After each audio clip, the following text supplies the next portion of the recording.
Masih di Midnight Live. Aumania mana suaranya? Iya, Midnight Live ini acara yang percaya kalau koruptor itu nggak pernah hilang. Yang hilang biasanya saksinya. Iya. Ini harus diperiksa ini. Kenapa? Karena dia telah mencuri. Apa yang dicuri? Mencuri hati Aumania. Bisa aja dia. Ini siapa dong? Guru bimbel. Ini mantan penyidik KPK, bro. Ini penyidik KPK? Iya. Saya pikir penyanyi. Emang dia suka nyanyi sih kalau nangkap koruptor. Supaya koruptor bernyanyi. Iya. Membuka siapa yang sebenarnya. Karena banyak yang tutupi. Saksi aja bisa hilang. Makanya saya pakai rompi. Ya, karena ada yang nggak pakai rompi ketika ditahan. Bisa Ya kan? begitu ya. Pakainya batik. Oke. Mau kondangan. Oke, silakan duduk. Wah, dari awal aja udah panas. Iya. Tapi tadi kan saya ngomong dia guru bimbel. Awalnya emang guru bimbel. Oh beneran Mas Yudi? Oh, benar. Tahun berapa itu? Tahun 2004 sampai 2006. 2 tahun ngajar apa? Ngajar sejarah. Wah, ya kan? Sejarah korupsi. Supaya kita jangan melupakan sejarah. Karena terkadang banyak orang lupa kacangkan kulitnya. Makanya beli kacang jangan yang udah dikupas dong. Biar langsung makan aja. Beli kuaci kan? Guru bimbel. Iya. Luar biasa. Jadi dulu kan kerjanya ngajarin bocah. Betul. Ngajarin bocah ngerjain soal. Benar. Dia sempat ngerjain koruptor juga. Pas masuk KPK. Di BAP. Dari guru bimbel ke KPK. Iya. Itu gimana ceritanya? Ya, gimana ya? Ya nggak tahu saya. Aku nanya saya. Iya maksudnya ada lowongan kali apa Iya. gimana kok Dulu bisa kan tiba-tiba. lagi zaman milis-milis. Ya, ketahuan umur kita. Dulu kan main MIRC juga. Orang udah saya add Friendster-nya. Masih ada Friendster. Terus dari milis-milis. Ya, milis ada hubungan di KPK. Nah, waktu itu kemudian saya mau daftar, kata teman-teman, oh jangan nanti KPK mau bubar gitu kan? Oh ya? Iya, karena kan waktu itu KPK belum banyak ngapa-ngapain. Ya, kemudian ya udahlah saya memberanikan diri. Namanya Indonesia Memanggil. Itu angkatan yang kedua. Dan alhamdulillah dari sekitar katanya 26.000 orang, ada 52 orang jadi pegawai fungsional, calon pegawai fungsional. Termasuk Mas Yudi. Iya. Ush, keren. Ya. Dan alhamdulillah Indonesia nggak salah memilih berarti. Ngomong-ngomong dulu tesnya ngapain aja itu? Oh, banyak. Jadi penisirin kita ya kan? Siapa tahu kita bisa daftar. Mulai dari tes psikotes, ya kan, untuk lihat karakter. Kan jangan sampai yang masuk KPK orang yang nggak jujur. Bagaimana membersihkan, ya kan, lantai yang kotor kalau sapunya kotor. Oke, jadi memang Mas Yudi itu waktu ke sana itu ada lowongan, Ya. melamar dan keterima. Terima alhamdulillah. Siapa yang wawancara waktu itu? Wah, wawancara itu udah 3 orang lah. Apa aja yang ditanya tuh? Wah, ditanya tentang aktivitas, ya, Hobi. kemudian hobi, pengalaman, ya kan, ingin apa Indonesia ke depannya. Ya walaupun kemudian saya wawancara kira-kira paling lama lah di antara yang lain, gitu kan, 1 jam gitu kan. Ya semoga saya keluar nggak dibilang ini orang banyakan ngomong nih. Padahal dulu kan pengalamannya banyak Mas Yudi ini. Apa aja tuh kalau boleh tahu? Ada admin juga kan? Admin, oh iya, udah jadi admin. Admin apa tuh? Admin grup WA. Saya pikir admin judi online. Gawat itu. Lagi diberantas sama polri. Grup WA keluarga lagi. Ya suka kick orang. Mending suka kick orang, suka ngirimin link-link berita dari bapak. Buzzer keluarga. Oh gitu. Nah, waktu pertama kali masuk KPK, apa yang bikin Mas Yudi tuh jadi ayam-ayam gitu? Kaget maksudnya. Yang bikin kaget tuh apa? Apa budaya kerjanya atau gimana? Kalau budaya kerja, alhamdulillah karena ini organisasi baru, ya jadi karakter dibentuk, kemudian cara kerja, bahkan hal yang sederhana, misalnya kita pun air putih itu nggak boleh minum kalau disediakan orang. Oke. Iya, untuk nggak boleh nerima gratifikasi, udah jelas gitu kan. Jadi di situ dari hal sederhana saja suatu waktu KPK zaman dulu ya. Nah, itu udah benar-benar diterapkan lah. Oke. Ya kan, benar-benar ya saya melihat ya KPK emang tadi saya katakan kalau KPK tidak istilahnya dari KPK akan sangat sulit. Kan nggak bisa kita ngomongin berantas korupsi dan sebagainya, tapi korup juga. Iya dong. Kayak yang baru. Jangan. Baru mau disapuin. Kenapa emang sapunya udah kotor?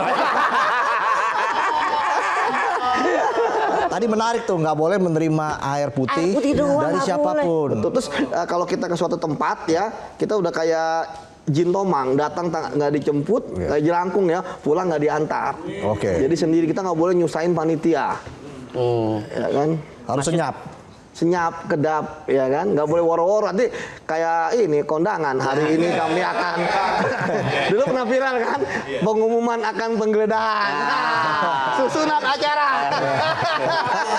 Iya. Jadi kalau apa-apa pakai duit sendiri, gajinya gede juga dong nih.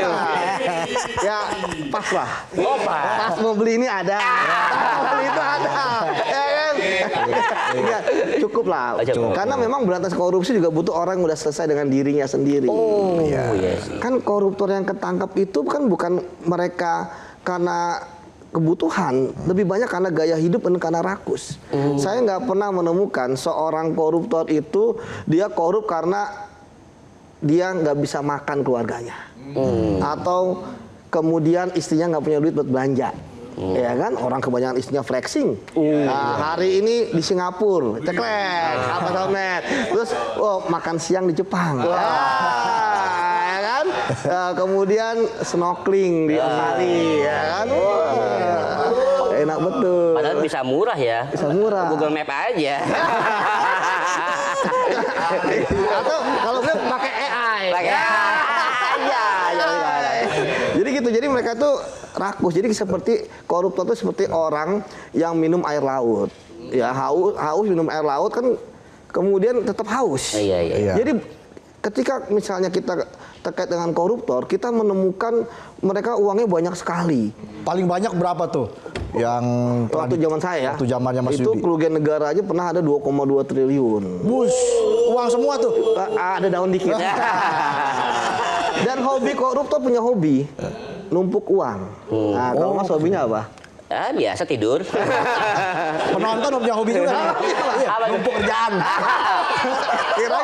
Makanya kalau kita lihat kan bagaimana koruptor itu banyak sekali uangnya. Iya.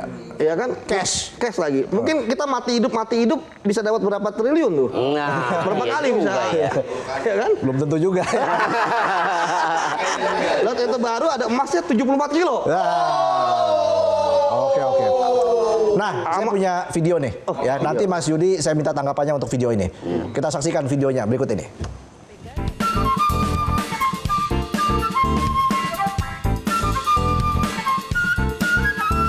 Nah, pasti kenal kan Mas Yudi dengan sosok tadi. Membuat luka. Iya. Ini nggak ada settingan ya. Harusnya tadi saya tanya dulu nih. Gak boleh kosongan kalau kemarin. Gak boleh. Kan publik juga udah tahu kalau Mas Yudi termasuk salah satu pegawai yang akhirnya kena pecat dari KPK pada masa kepemimpinan Firly Bahuri. Setelah polemik tes wawasan kebangsaan.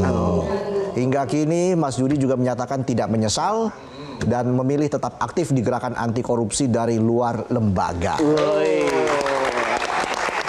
Ini kayak ini dapat dari mana sih? Lebih penyidik daripada penyidik. Tapi sekarang gimana? Apa kabar Pak Firly Bahuri? Aduh. Sempat dengar nggak? Kayaknya belum ditahan nih. Nah, kalau melihat ke belakang, apa momen paling berat waktu itu? waktu TWK. Iya. Iya, ketika saya merasa, loh, saya kan nggak ada salah. Kenapa disingkirkan? Ya, istilahnya saya udah mengabdi waktu itu 15 tahun lah. Ya kan, jiwa raga untuk merah putih kan. Saya sampai nggak pulang untuk OTT misalnya. Oke. Operasi tangkap tikus ya. Tangkap tangan dong. Kan yang ditangkap tikus. Oh iya juga ya. Jadi Lanjut, ya. jadi istilahnya ya kenapa saya dibeginikan, tapi saya pikir ya ini memang takdir gitu ya.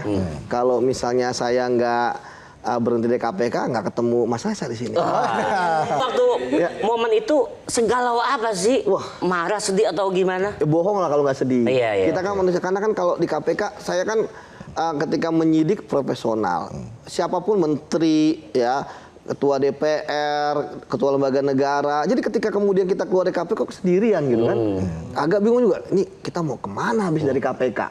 Ya kan, karena kemampuan kita kan nyidik. Iya. Ya dari situ ya makanya saya sempat ya ada rasa marah gitu kan. Kenapa bukannya koruptor yang disingkirkan, malah penyidiknya. Padahal saat ini ya yang terjadi koruptor kan malah makin merajalela. Zaman dulu istilahnya korupsi di bawah meja.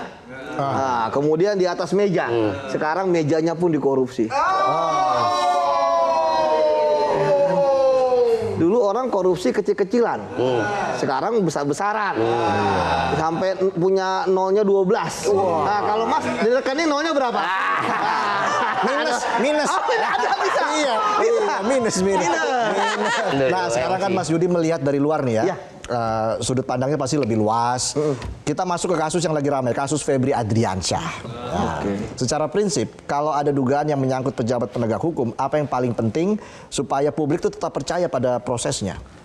Jangan ada hal-hal yang tidak sesuai dengan pakem. Ya, misalnya ketika sebelumnya kan di kepolisian tersangka, terus tiba-tiba ketika dilimpahkan sempat jadi saksi. Tapi diralat. Ya, ternyata bisa ada tipu juga. Ada tipu. Wajar nggak tuh?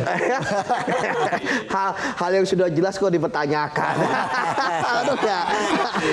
Cing. Baru kedua. Kau ikutan ketawa juga dari tadi nggak diajak loh. Lagi bahas apa sih di sini? Ya, obrolan bapak-bapak. Soal hobi ya. Soal hobi, tapi bukan hobi korupsi kan? Bukan. Mas Yudi, aku mau ikutan nanya nih. Sekarang kan penyidik lagi sibuk kan mencari para koruptor. Sebenarnya yang dicari itu koruptor atau jangan-jangan pejabat yang lupa lapor harta? Nanti kriminalisasi lagi nih. Aduh. Nanti pakai batik. Pakai batik mau ke kondangan. Ya, jangan di KPK lagi ada hajatan. Jadi yang dikejar tentu sebenarnya kita tuh tidak benci kepada orangnya. Ya, tetapi kepada perbuatannya. Karena akibat dia korupsi menyebabkan ya rakyat menjadi miskin, susah. Apalagi sekarang layoff di mana-mana. Indonesia nggak baik-baik saja gitu kan. Salah satunya karena korupsi. Bayangin, indis ekonomi. Nah, ada orang punya 500 miliar lebih. Kalau orang misalnya gajinya 10 juta sebulan, dia dapetin 560 miliar berapa ratus tahun tuh? 5.000, ya kan? Jadi istilahnya kita itu ingin supaya mereka tobat. Jadi yang kita lakukan adalah kita sebenarnya menyelamatkan dia. Sekarang apa masalahnya terjadi karena apa? Karena tebang pilih. Jadi biasanya kalau tebang pilih yang dipilih itu yang gimana modelnya? Ya, kalau tebang pilih itu kan artinya yang dipilih itu yang kecil-kecil. Oh, Ya, makanya kan? sekarang hasil korupsinya kecil-kecil gitu yang dipilih ya? Yang OTT yang kecil-kecil gitu ya? Tapi sekarang kan udah mulai bagus nih. Udah mulai gede nih kan. Wah, bayangin 74 kilo emas kalau buat nimpuk teman-teman jadi apa tuh? Malah suka dia di Kalau bisa kita ikut nangkep. Walaupun benjol sedikit.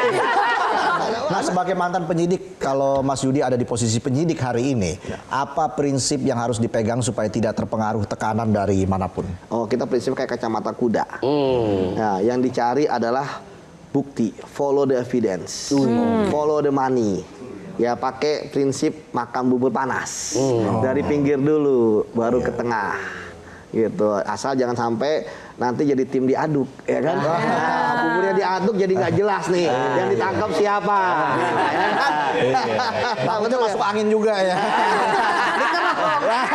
Oke, kita kasih tepuk tangan buat Mas Yudi Purnomo, mantan penyidik KPK. Terima kasih sudah hadir di Midnight Live. Semoga bermanfaat lah ya apa yang diberikan, ilmu yang diberikan oleh Mas Yudi. Terima kasih Mas Yudi sudah hadir dan kami akan kembali saat lagi. Tetaplah di Midnight Live.